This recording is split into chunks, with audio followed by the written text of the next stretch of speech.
I worked as a babysitter during my college years just to make some extra money without having to have a set work schedule. For the most part, I took care of this one family's 4-year-old boy a couple times a week, as the parents would often have dinner events for work. The boy was quiet, but I appreciated that because he was easy to watch over. He didn't do much besides watch TV and play with toys, and he seemed to like me. This was my 6th time watching after him. I had got to the house just before his parents left, and they explained that they would be back home around 11 tonight, and I needed to make sure that he was in bed by 9. The first few hours went as usual. I watched TV with him and made him a small frozen pizza. After finishing his food, he told me he had to use the bathroom and left for a few minutes. When he returned, he asked me about the shuffling noises coming from the basement. I was confused and immediately turned off the TV. Sure enough, as soon as the TV was quiet, I could clearly hear something moving around down there. It was very faint though, and I couldn't tell what it was. Seeing the boy was clearly scared. I assured him it would be okay, and was probably just a small animal that had gotten in. I told him to wait up here while I go down to see what it was. By this point, the shuffling had already stopped. I'd never been in the basement of this house before, as it was unfinished, and there was never any reason to go down there, so I was definitely being cautious. I opened the door and turned on the light by the stairs. Then I walked down quietly and turned the light on at the bottom of the stairs too, which lit up the whole room. It was a pretty big space, mostly filled with storage boxes. I walked around checking behind a few boxes, but after not seeing or hearing anything else, I went back upstairs. The boy was waiting for me on the couch and shot up when he saw me. I told him everything was fine and nothing was down there and gave him a big hug just to make him feel better. After a few minutes, we had already forgotten about the whole thing. A couple hours later, it was getting close to 9 o'clock and I started to get him ready for bed. We went upstairs to his room and I made sure he was ready, then said goodnight and went back downstairs. I sat on the couch for probably 30 to 40 minutes just scrolling through my phone before hearing shuffling from the basement again. But this time, it was a lot louder. My heart stopped for a second as I listened. Then I heard the bedroom door open upstairs and the boy called out my name. I told him to stay where he was and not to come down. I got up and made my way to the basement door. At this point, I was pretty terrified. I pulled out my phone and had it ready to call 911 as I opened the door as quietly as possible. The shuffling sounded like it was close to the bottom of the stairs now. I reached over and flipped on the lights. Immediately, I slammed the door shut and ran upstairs to get the boy, then went straight out the front door and called 911. I stood across the street from the house looking at the windows as I waited for the cops to come. I also called the parents to let them know what had happened and to come home as soon as they could. When the police finally arrived, I told them what happened. As I turned on the lights by the stairs, I saw a half-naked man crouching down by the bottom while searching through a storage box. They carefully searched the home and found clear evidence of someone having lived in the basement recently, with piles of trash shoved in boxes, but they didn't find anyone. When the parents arrived, they thanked me for calling them and talked to the police about the situation. About an hour later, I was able to go home as they secured the house and filed the reports. I spent the next few days really shaken up and being pretty paranoid for a couple of weeks. I kept in touch with the parents to see if there were any updates on the man, but nothing ever came up. Eventually, we lost touch as I no longer wanted to babysit anymore. I think the most terrifying thing about it was that he never got caught, and he could be living in someone else's basement right now without them even knowing.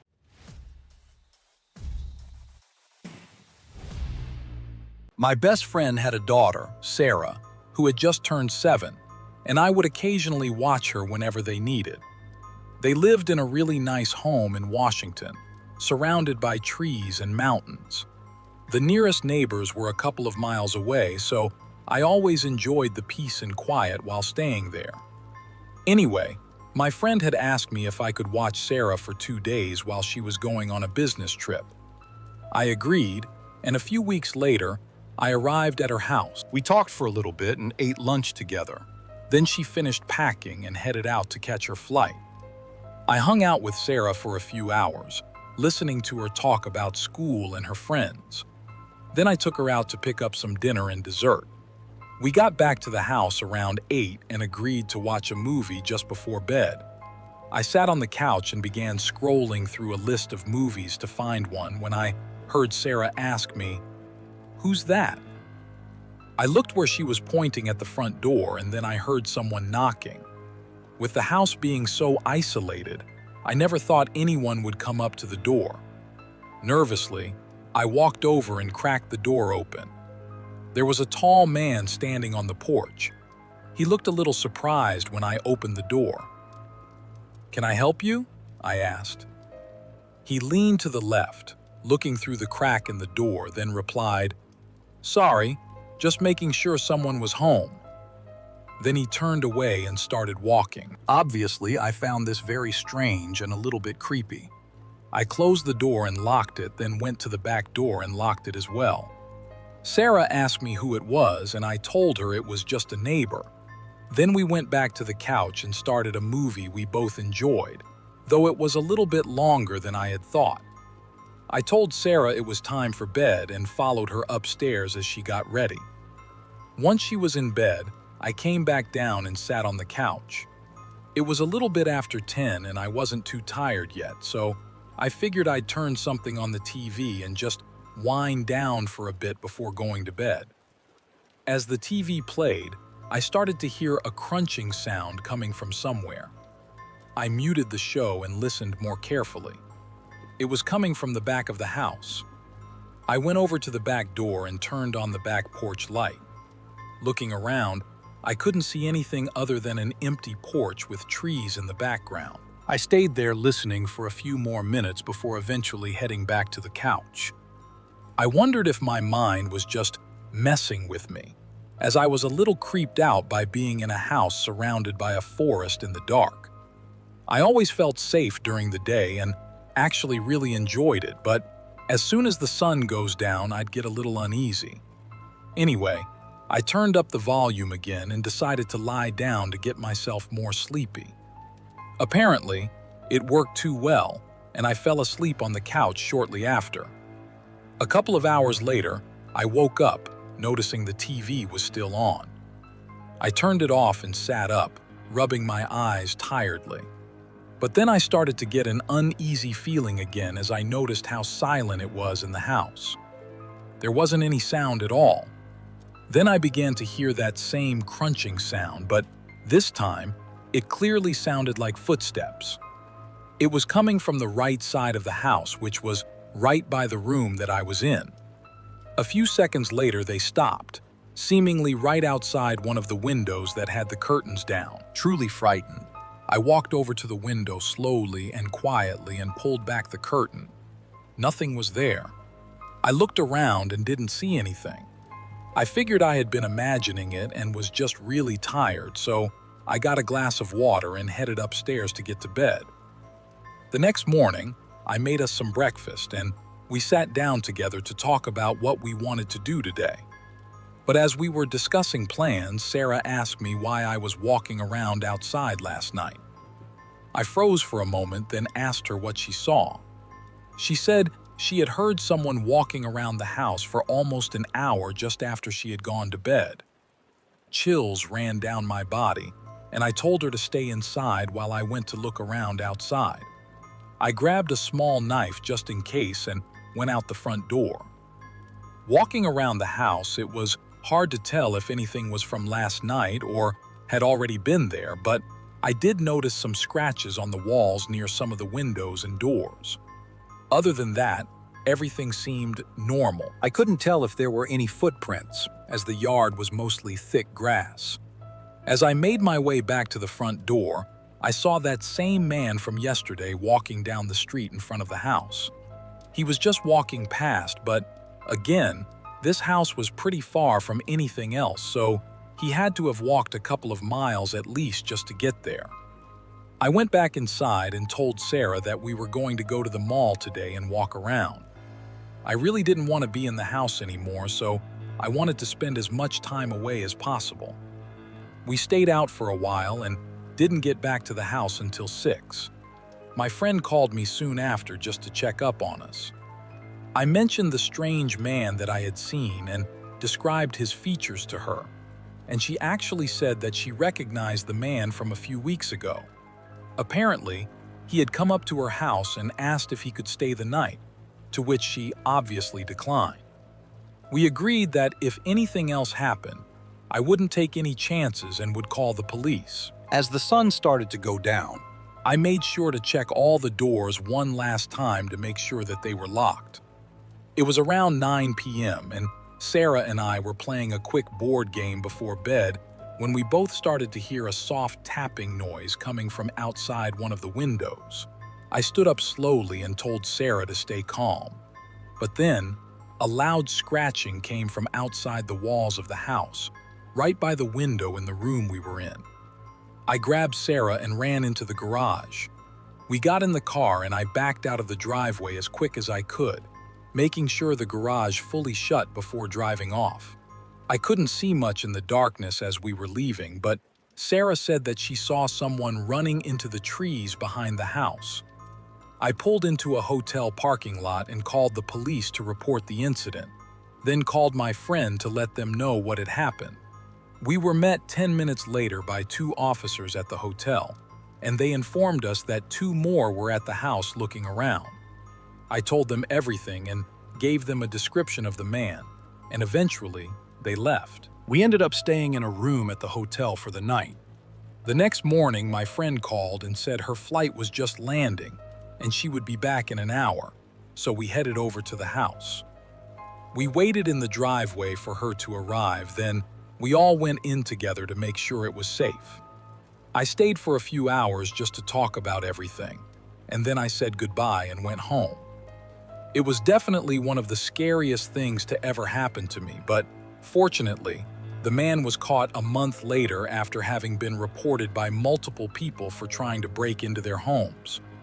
What scares me the most about the guy was that he never said what his reasoning was for his actions.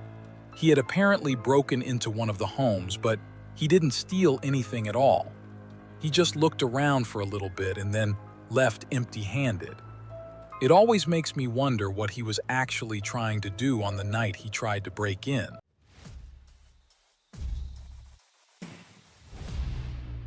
When I was 13, I had a babysitter that would come once a week as my mom would work late every Saturday night. I always thought I was too old to have a babysitter still, and hated having to have someone watch over me all the time. The main person my mom would have over was a 20-year-old guy, Thomas, that was the son of one of my mom's work friends. This guy was really weird and I didn't like him at all. He didn't talk much and just acted really awkward and strange, but whenever he interacted with my mom, he would act extra nice and talkative. I would bring it up with her, but she'd always say I was just trying to get rid of him so I could be alone. Anyways, it was a normal Saturday night and Thomas had just arrived a little late as usual.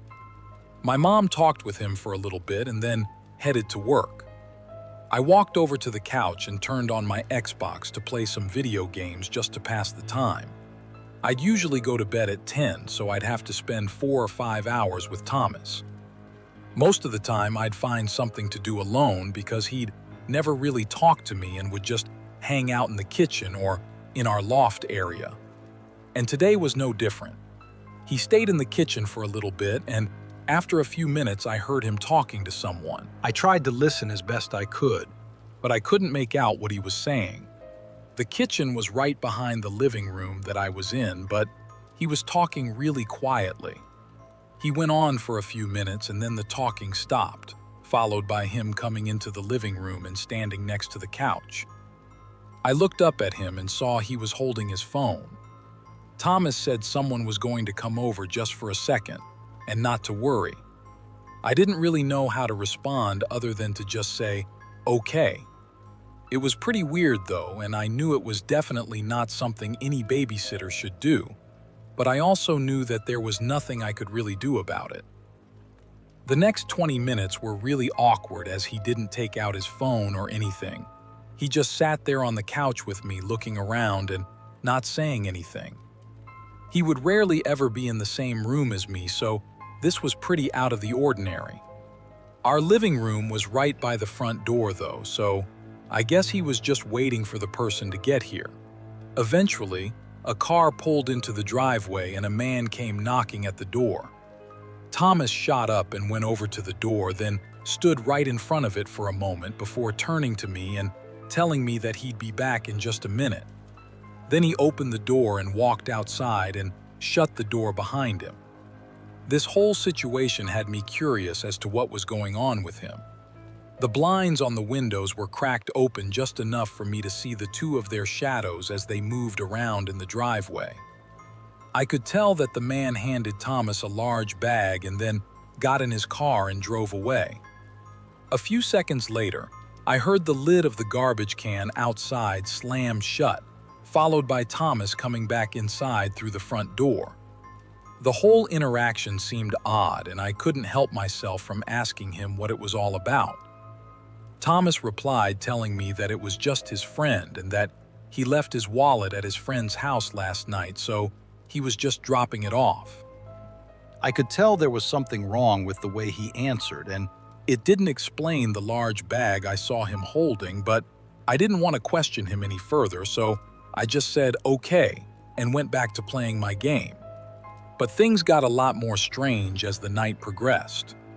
During the next hour, I could hear Thomas having multiple phone calls with someone in the kitchen, and at one point, he went to the far loft area where I could hear him raising his voice. Still though, I couldn't make any sense of what he was saying. After maybe the fifth or sixth call, the same car from earlier pulled into the driveway again, and Thomas immediately ran outside without saying anything. I could tell from their body language and the way that they were moving around that they were clearly arguing about something. Then, Thomas left for 30 seconds and then came back with the bag from earlier. The man took it and put it in his back seat, then drove off in a hurry. Thomas came back inside and I could see the frustration on his face. He went over to the kitchen and didn't come back until 10 when he told me to go to bed. I got ready and laid in bed while Thomas stayed downstairs. He would usually stay until my mom got home at 12, but just a few minutes later I heard the front door open and close. I waited for 10 minutes, then got up and went downstairs to see if he was still there. But sure enough, he had left. I looked out the window and his car was gone too. I stayed up in bed for a few hours to wait for my mom to get home, and then told her everything that had happened. She seemed to believe me this time, as she also thought it was strange and really unprofessional to leave the house before she came home. The next day she tried calling him, but he didn't answer. Eventually though, she got a hold of her friend who was Thomas's mom and asked what happened, and she said that Thomas came home feeling sick. We both knew that was a lie and didn't make much sense, as he could have just called her and told her he wasn't feeling well. Anyways, it's been almost 10 years since all that happened, and I still find myself thinking about how weird that night was. I always wonder what the two were arguing about, why he left, and what was in the bag.